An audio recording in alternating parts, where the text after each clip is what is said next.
Cyberpunk is a subgenre of science fiction that explores futuristic, dystopian worlds where advanced technology coexists with a breakdown in societal order. Without a doubt, no country could match this description better than South Korea. With its highly advanced technology and highly connected society, is the best place to go if you want to visit a cyberpunk-like city in the real world. Anyone who has ever been to South Korea would confirm that the feeling you get when walking the streets of Seoul is something that can be described with just a few words. It's like stepping into a parallel world where everything feels different. But South Korea wasn't always like that. Only 40 years ago, it was a Japanese colony with an economy primarily based on agriculture and a significant portion of the population engaged in farming.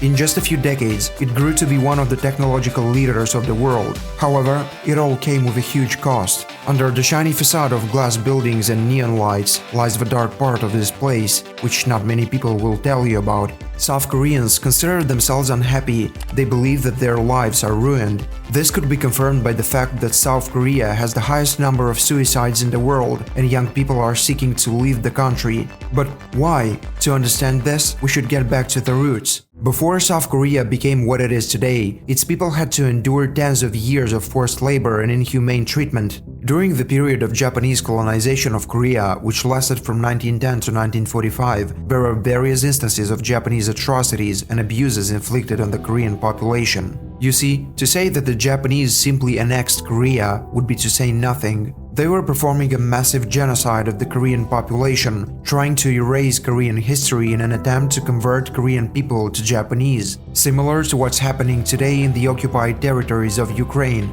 There are a lot of documented cases of Japanese atrocities against Koreans during that time, but if I were go into detail about them here, this video would be age restricted. So I'm gonna leave more material on this in my Discord channel.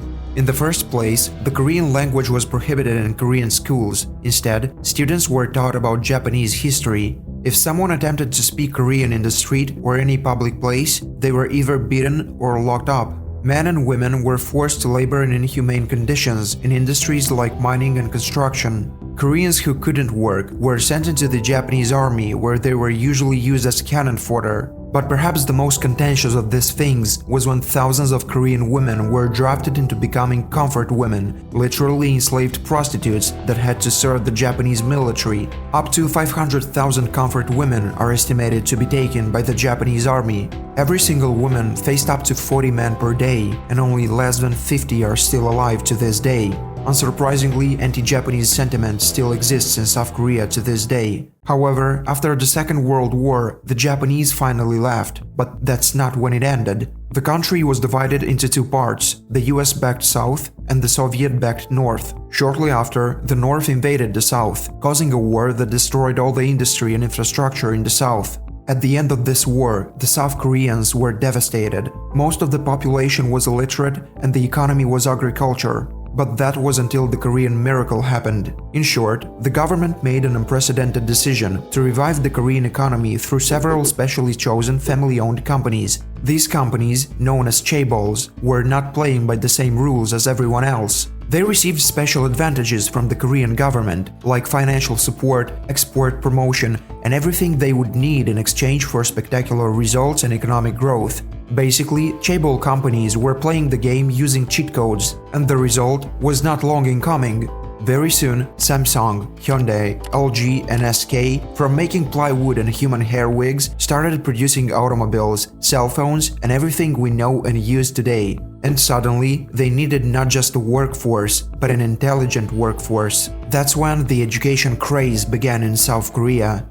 Once the government opened access to education to everyone, South Korea implemented a highly competitive and rigorous examination system. Students faced tremendous pressure to perform well academically, which often resulted in long hours of study and a competitive environment. Koreans believed that in order to achieve success in life, you needed to work at one of the chaebol companies. If not, you'd be considered a failure. In just a few decades, this hustle culture transformed South Korea from a country where 78% of people were illiterate to the most educated country in the world. But if you were lucky enough to get a job at one of the chosen companies, you had to work longer and harder than anyone else. The corporate culture said that you had to be loyal to the company and always put it first. First come the company's interests, then you, your family, and your time.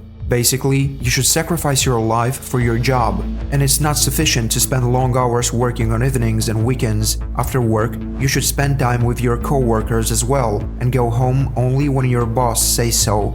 While this work ethic had a huge impact on the Korean miracle, today, these extreme practices are the ones slowly destroying Korean society. Today, chaebols together make up about 85% of the country's GDP, but they represent only 10% of jobs in South Korea. It's because these companies automated a lot of processes and learned how to operate without hiring new people. So today, even working extremely hard at school, taking extra classes, and getting a degree from one of the prestigious universities doesn't guarantee you'll get a job at one of the few chaebol companies. Instead, you'll have to search for a blue-collar job, which not many young Koreans are willing to accept.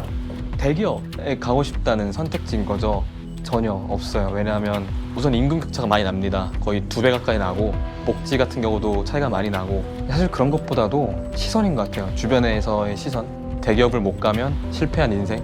제 주변에 중소기업을 가겠어 라고 해서 간 경우는 없고 보통 대기업에 도전해서 실패하면 소리 소문 없이 가 있는 경우는 많이 봤습니다. 근데 연락은 안 돼요. This tendency has a profound effect on young Koreans' mentalities, often leading to depression and anxiety, since they were raised to fear failure and sacrifice their lives for a tiny chance at success. If you were lucky enough to get into one of the prestigious chaebol companies, congrats! You're now a slave to corporate culture and societal pressure, which says that you should demonstrate your dedication and loyalty to your boss and work extra hours, totally neglecting the importance of work-life balance. Obviously, after a few years you'll be exhausted and your mental health will start going downhill.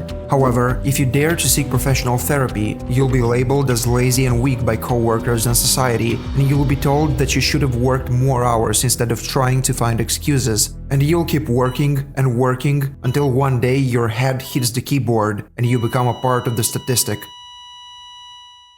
This phenomenon happens so often in South Korea that it has a special word for it, gorosa, which means death by overworking. More than 500 people a year die because of that, and it became such a serious problem that the South Korean government had to get involved to reduce the maximum working hours from 68 to 52 per week. But even like that, South Korea has some of the longest working hours in the world. An average Korean works 50 hours per week compared to 36 hours in America. 그냥 위계질서가 많은 위계질서가 뚜렷한 그런 회사에서는 이제 상사가 퇴근을 하지 않으면 일을 다 끝나도 먼저 퇴근을 하는 게 어려운 엉덩이를 붙이고 있어야 하는 그런 문화가 있는 것 같고요. 일을 많이 하는 것이 내가 좋은 직원이다라는 인식이 있어서 그것 때문에 회사에서 좀 더 오래 있으면서 상사한테 잘 보이려고 하는 것 같아요. So in order to be perceived as a good employee, you should please your boss and work longer hours. But the truth is, longer hours don't mean higher productivity.